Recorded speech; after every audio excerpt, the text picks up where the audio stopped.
La Cámara de Comercio de Estados Unidos acusa al Servicio de Administración Tributaria de prácticas agresivas y ve riesgos en acciones del fisco mexicano que estarían vulnerando el TEMEC. Las empresas de Estados Unidos cada vez están más sujetas a prácticas del SAT que carecen de transparencia y debido proceso y que no se corresponden con la ley mexicana ni con las mejores prácticas internacionales, afirma la organización empresarial estadounidense. Además, denuncia que las prácticas agresivas e inconsistentes del SAT en materia tributaria, que incluyen auditorías excesivas, la denegación de deducciones por pagos entre empresas y sanciones retroactivas, han generado incertidumbre y aumentado los costos para las empresas estadounidenses. Estos señalamientos se dan en la antesala de la revisión del Tratado de Libre Comercio entre México, Estados Unidos y Canadá, la cual dará inicio en enero de 2026. Para México es imprescindible promover la relocalización de inversiones, reducir la dependencia de cadenas de suministro de Asia y mantener la competitividad de una Norteamérica integrada frente a otras regiones del mundo. Pero para ello es fundamental promover la confianza entre los inversionistas y la Cámara de Comercio de Estados Unidos demanda una administración tributaria justa y transparente. El organismo también especifica que varias empresas manufactureras reportan casos de doble tributación del IVA sobre el mismo producto, una vez en la etapa de componentes y otra en la del producto terminado. Hoy la presidenta Claudia Sheinbaum dijo no estar preocupada por estos señalamientos, pues según ella no se trata de toda la iniciativa privada de Estados Unidos, sino tan solo de algunas empresas que fueron objeto de una auditoría con la que no estuvieron de acuerdo y han recurrido al Tribunal de Justicia Administrativa. Para ADN Noticias, Víctor Núñez, Fuerza Informativa Azteca. Ahí están más focos de alerta, ahí está un nuevo frente, es la muy influyente, la muy poderosa Cámara de Comercio de los Estados Unidos, que agrupa millones de empresas y que tiene una enorme relevancia, sobre todo cuando vamos a la revisión o renegociación del TEMEC, acusando estas prácticas poco transparentes, abusivas del SAT para cobrar y volver a cobrar y seguirles cobrando impuestos que ellos consideran injustos. César Chabot, ¿cómo estás? ¿Qué tal? Buenas noches, Manuel. Muy buenas noches, Lucy Bravo. Lucy, ¿cómo estás? Buenas noches. Muy buenas, Alicia Salgado. Alicia. Muy buenas noches. Qué gusto. Muy buenas noches. Por si faltara algún frente abierto con Estados Unidos, el SAT en la mira. Mira, obviamente el tema de una agencia que cobra impuestos siempre es polémico por naturaleza. O sea, la posibilidad que se utilice un instrumento de recaudación con fines políticos, con fines de persecución en un momento determinado, pues se convierte en lo que en un Estado democrático tendría que pues, contenerse o que hubiese autoridades que estén por encima de él. O sea, la autoridad fiscal es una autoridad con conocimientos, es una autoridad sin duda con la intención recaudatoria, pero al mismo tiempo tiene que existir por el otro lado, por el lado ciudadano, quien te represente, quien te garantice tus propios derechos. Y aquí lo que está sucediendo, básicamente, ya en un juego de poder mucho más complicado, es que el propio gobierno norteamericano y algunas de sus, digamos, entidades ligadas a lo que sería la recaudación, están diciendo, señores, lo que están haciendo en México no se vale. Ahora, están usando palabras muy fuertes. Muy fuertes. Sí. Están hablando de abuso, están hablando de opacidad. Mira, puedes discutir lo que quieras. De incertidumbre, porque además son muchos elementos. Así lo es. del SAT, digamos, es la estocada final, pero no tienes con quién defenderte porque ya el Poder Judicial está tomado, ya no hay órganos autónomos, los extinguieron. Es decir, son muchas las circunstancias que confluyen y son no solamente esta Cámara. Hemos visto a Samsung, a Costco, a muchas otras empresas. Algunas lo hablan, otros no, pero son muchos los casos similares, Alicia. Creo que es la forma en que se minimiza desde la tribuna presidencial la incorporación de este documento, que es muy amplio, extenso, podríamos decir. Solo el anexo de México contiene 17 páginas, pero a renglón seguido y para leerlas está durísima, ¿no? Recoge toda lo que conoces como barreras no arancelarias. Y ella, a su vez, expone toda la serie de consultas que hizo a toda su base. Son casi 3.5 millones de empresas, ¿no? Pero de las cuales alrededor de, o sea, en esa Cámara, en ese Consejo, están pues las principales corporaciones de los Estados Unidos. Que generan millones de empleos. Pues mira, allá y acá. Allá simplemente se considera que la American Chamber of Commerce representa como el 37% del Producto Interno Bruto norteamericano. Y si lo consideras que es la primera economía del mundo, pues, te das cuenta del tamaño de producción que estamos hablando y del tamaño de influencia. Es difícil no decir, o sea, lo que vemos en estas líneas de el SAT actúa de forma discrecional, poco transparente, es poco. Empieza el capítulo de México señalando que el gobierno norteamericano debería exigir a la presidenta de México el retiro del artículo 30F de la recién aprobada o del recién aprobado Código Fiscal. ¿Qué dice? Que dice que pueden o que exigen la fiscalización en línea con apoyo de la agencia digital de las plataformas digitales. O sea, que se puedan meter en tus apps, en nuestras plataformas, todo eso. En tiempo real, a ver qué consumimos, qué vemos, qué compramos, cómo lo pagamos. Luego sigue con una crítica devastadora, pero fundamental, con un argumento muy sólido a toda la reforma aduanera, a todo el sistema de comercio exterior, y dice que en lugar de ser un sistema de facilitación va a ser una barrera permanente de comercio. Entonces, después de haber recomendado el seguir el Tratado Trilateral de Comercio México-Estados Unidos, dice que sí es indispensable restablecer las condiciones de autonomía regulatoria de la Comisión de Competencia, de la parte de telecomunicaciones, de la parte de energía, y además revertir la reforma constitucional en materia de amparo. O sea, que son los últimos golpes, mira, uno tras otro. Pero tú lo lees y ahí está tal cual. Y así empieza además. Y es un diagnóstico, sí, brutal de algo que también se ha venido señalando desde distintas trincheras, de cómo se ha venido erosionando el clima de inversión en nuestro país. O sea, no es un tema menor lo que sucedió el día de hoy. Y yo creo que aquí sí vale la pena detenernos en cómo llegamos a este punto, porque el crecimiento no solo depende de incentivos económicos, sino de certeza jurídica. Y cuando tú cambias las reglas fiscales sin previo aviso, no solo multiplicas los litigios, sino que la confianza desaparece. Es decir, los empresarios literalmente dejan de confiar en que la ley pueda protegerlos ante cualquier abuso, y entonces comienzan a operar bajo una lógica de supervivencia y no de expansión. Claro. Y esto también se traduce en una erosión del Estado de Derecho económico, lo que ahuyenta evidentemente el capital. Y entonces el mensaje inequívoco que se está enviando en estos momentos es que México se ha convertido en un país de alto riesgo regulatorio. Entonces, ¿qué empresa, qué país va a venir a invertir a México bajo estas condiciones? Qué cóctel, ¿no?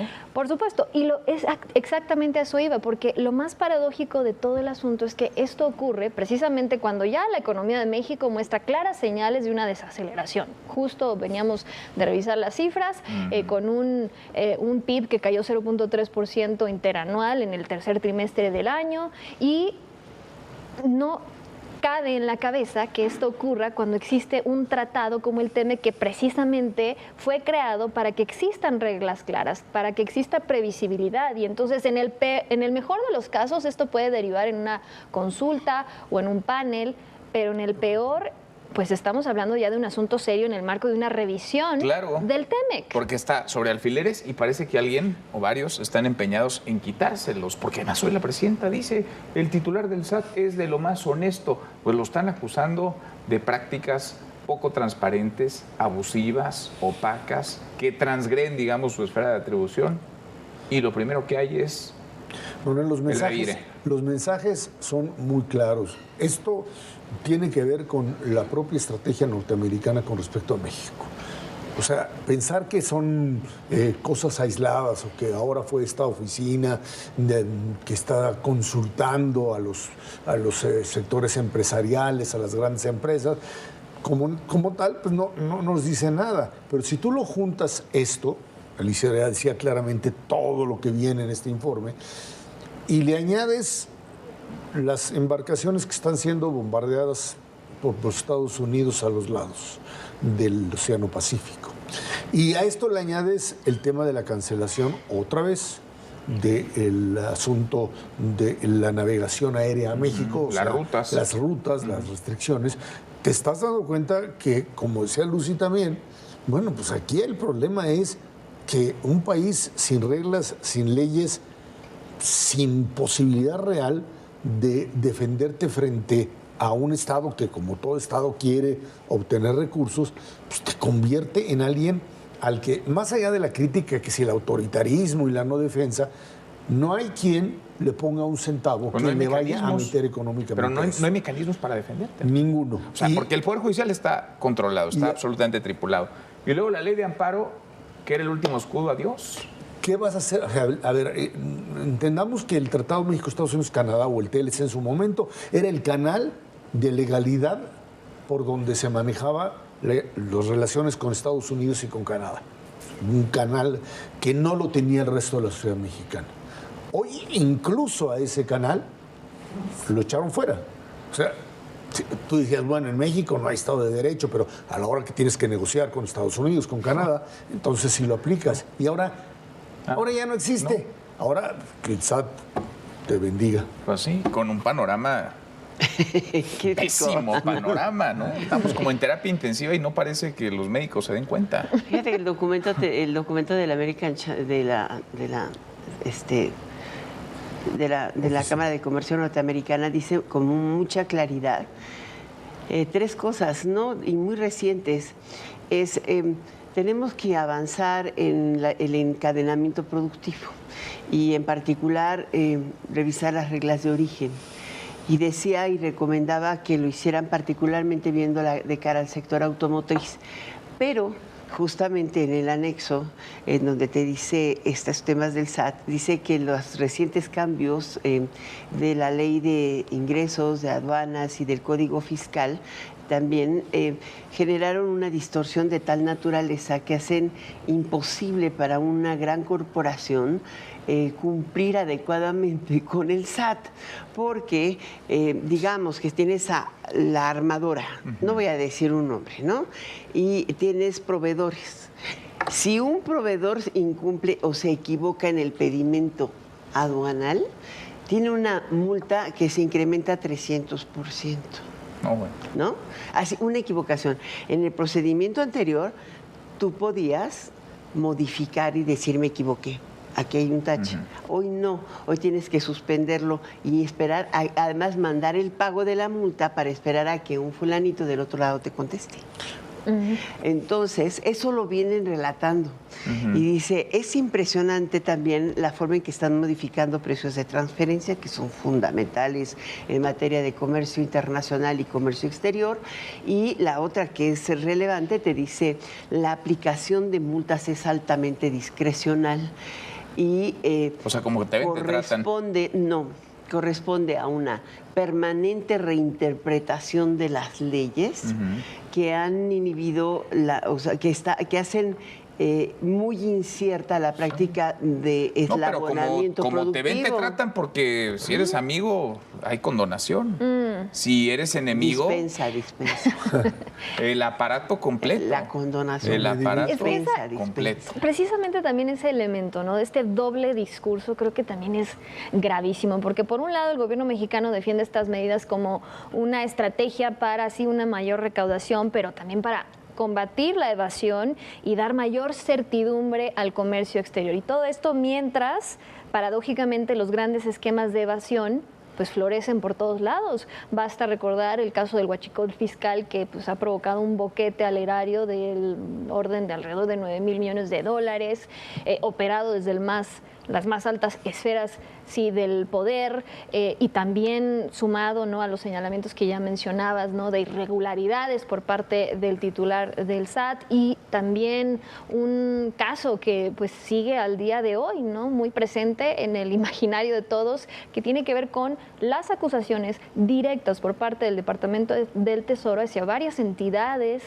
mexicanas acusadas de lavado de dinero e incluso vínculos, ¿no?, con toda clase de esquemas de narcotráfico, y que en su momento la respuesta del gobierno fue a la defensiva y fue exigirle a las autoridades estadounidenses presentar pruebas y que hicieran la tarea, ¿no?, que le corresponde al gobierno mexicano. Pero entonces este doble discurso, bueno, también pues nos muestra que pues realmente, por un lado, el gobierno, ya sea por omisión o por complicidad, está dispuesto a voltear hacia otro lado cuando hay esquemas de evasión del más alto nivel, y por el otro está dispuesto a perseguir a empresas perfectamente formales y constituidas. La pregunta es, ¿qué quiere el gobierno mexicano con este tipo de legislación?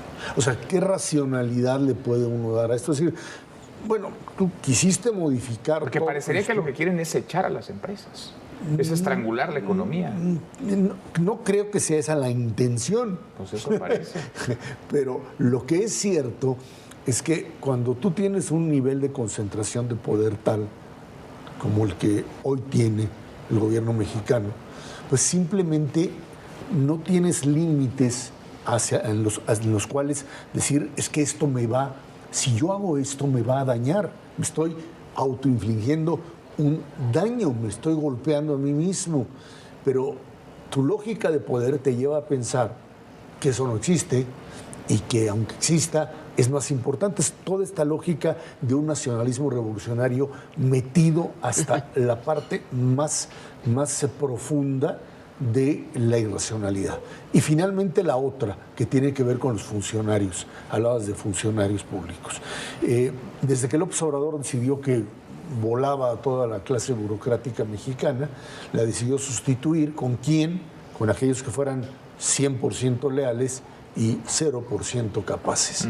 Y ahí están los resultados, Manuel. El titular del SAT. Y otros más. Pero esa posición es poderosísima. Esa posición es neurálgica. Por ahí, vaya, son parte de las venas del dinero público. Mira, en cualquier país del mundo se ataca la evasión y la ilusión fiscales como una de las mejores alternativas para aumentar la recaudación. Y además creo que hay acuerdos internacionales perfectamente claros y definidos de cómo y cuándo se hace esta práctica de fiscalización adecuada. Pero cuando rayas en violar los derechos de las empresas, los derechos de los contribuyentes, porque no tienes una legítima defensa, que eso es lo que argumenta la American Chamber. O sea, el problema hoy es que las empresas que están establecidas en México no tienen un procedimiento como el que está inscrito en el Tratado de Libre Comercio México y Estados Unidos y Canadá, que te garantice piso parejo, acceso adecuado a jueces independientes y un poder judicial independiente, órganos autónomos en estas materias, sí, especialmente competencia, telecomunicaciones y energía, y además te subraya un tema, es lo que está en la ley se modifica hasta la Constitución. Te voy cambiando las reglas del juego a la mitad del partido. Y entonces con esto no se puede permanecer en un tratado así. Entonces le dice al gobierno de Trump, pues debes exigir que se elimine, porque no podemos continuar en eso. Ahora, ni siquiera hemos empezado la renegociación, estamos en las consultas. Pero la consulta de ese órgano metieron ahí poderoso, la pierna fuerte. Ya después platicaremos la consulta de los trabajadores. También está durísimo. Bueno, y también, nada más como para agregar, como parte de estas paradojas, es que yo creo que precisamente estas prácticas del SAT pues pueden terminar reduciendo la base tributaria, porque al final del día no solo empujas a empresas a la informalidad y ahuyentas la inversión, sino que pues estás mandando un mensaje que ya en estos momentos pues ha llegado al mundo entero y va a estar simplemente con revisar las cifras de inversión extranjera. Y creo que ahí sí no vale el gobierno de los otros datos, porque eso es la realidad. O sea, la realidad pues termina por imponerse Pues siempre. sí, las empresas, los capitales, las inversiones no se pelean con la realidad. A ver, yo creo que un elemento fundamental en este caso es el manejo finalmente de los recursos por parte del gobierno. Es cierto que México se recauda muy poco, es cierto que se requeriría una ampliación de la base fiscal, de la base tributaria. El problema es que a esto, ¿con qué respondes? Con que hay un Estado, un gobierno como tal, que no provee los servicios para los cuales te cobra los impuestos. O sea, si no tienes vacunas, si no tienes hospitales, si no tienes servicios de salud y educación, Seguridad. entonces, Si te extorsionan como ¿para qué quieres, comerciante, ¿para qué empresario? quieres aumentar impuestos? Es cierto, hay países, Noruega, Suecia, que tienen altísima la tasa de impuestos, pero a su vez tienen los servicios básicos a su favor. Aquí no hay nada. Aquí se acabaron Servicios. el dinero. Servicio, tan sencillo. ¿No? Se acabó el dinero, Alicia. Se acabó. Están viendo de dónde aparecen, a quién Jálalo. muerden. Pero ¿qué tal aprueban Gracias, aumentos para Alicia. los diputados, para el siguiente sí, año? para nosotros más impuestos, para los diputados, aumento de sueldo. Gracias, Lucy. Gracias. Esra, muchas gracias. Gracias. Hasta mañana, pásala.